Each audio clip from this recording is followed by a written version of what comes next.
YCP Visakha ఉత్తర నియోజకవర్గ MLA అభ్యర్థి కేకే రాజు 54వ వార్డులో స్థానిక కార్పొరేటర్ చెల్ల రజనీ ఈశ్వరరావు ఆధ్వర్యంలో sunrise club Vadapetareddy Kancharapalem Ravindranagar ప్రాంతాల్లో ఎన్నికల ప్రచారం నిర్వహించారు.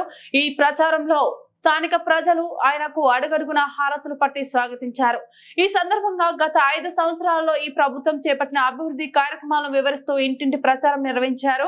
ఈ సందర్భంగా కేకే రాజు మాట్లాడుతూ సీఎం జగన్మోహన్ రెడ్డితోనే పేదల జీవితాల్లో సంక్షేమ వెలుగులు వచ్చాయని అన్నారు. గడిచిన 5 సంవత్సరాలలో 435 కోట్ల విలువైన అభివృద్ధి పనులు చేపట్టే నియోజకవర్గాన్ని అభివృద్ధి పదంలో నడిపించాలని, కావున ఈ ఎన్నికలో మీరందరూ సహకరించి నన్ను ఎమ్మెల్యేగా గెలిపిస్తే మన నియోజకవర్గాన్ని మరింత అభివృద్ధి చేస్తానని హామీ ఇచ్చారు. ఈ ఎన్నికల్లో ప్రతి ఒక్కరూ ఫ్యాన్ గుర్తుపై ఓటు వేసి వైఎస్ఆర్ కాంగ్రెస్ పార్టీని అత్యధిక మెజార్టీతో గెలిపించాలని కోరారు. ఈ కార్యక్రమంలో K Chiranjeevi, JCS convener Amar Reddy, బాకీ శ్యామ్ కుమార్ రెడ్డి, కేపీ రత్నాకర్ మరియు 54వ వార్డు సీనియర్ నాయకులు, పార్టీ శ్రేణులు, సచివాలయ కన్వీనర్లు, కార్యకర్తలు, మహిళలు అధిక సంఖ్యలో పాల్గొన్నారు.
ఎన్నికల ప్రచారంలో భాగంగా ఈరోజు విశాఖ ఉత్తర నియోజకవర్గంలో 54వ వార్డులో 54వ వార్డు కార్పొరేటర్ సల్లా రజనీ గారి ఆధ్వర్యంలో ఎన్నికల ప్రచారం నిర్వహిస్తున్నాం. మీరు చూశారు, ఈరోజు ఎన్నికల ప్రచారంలో భాగంగా ఎక్కడికి వెళ్ళినా సరే పెద్దల నుంచి విశేషమైన స్పందన వస్తుంది. ఎందుకంటే గడిచిన 6 సంవత్సరాలుగా ఎప్పుడు నియోజకవర్గ ప్రజలకు ఆశీస్సులో ఉండి జగన్మోహన్ రెడ్డి గారి ఆశీస్సులతో, దీవెనలతో ఈ నియోజకవర్గంలో 435 కోట్ల రూపాయలతో వివిధ అభివృద్ధి పనులు చేయటమే కాకుండా ఈరోజు సంక్షేమానికి సంబంధించి పార్టీలకు అతీతంగా అర్హత ఉన్న ప్రతి ఒక్కరికి కూడా సంక్షేమాన్ని అందించడంతో పాటు ఈరోజు ఈ నియోజకవర్గంలో వందలాది కోట్ల రూపాయల పెట్టుబడులు తీసుకొచ్చి సుమారు 15,000 నుంచి 18,000 ఉపాధి ఉద్యోగావకాశాలు కల్పించే దిశగా అడుగులు వేశాం.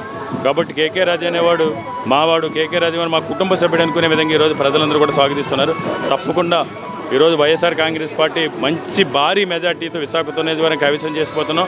అదేవిధంగా ఎంపీ అభ్యర్థిగా పోటీ చేస్తున్న బొత్స ఝాన్సీ లక్ష్మి గారు కూడా విశాఖ నియోజకవర్గం నుంచి మంచి మెజార్టీతో పార్లమెంట్కి పంపించే విధంగా మేము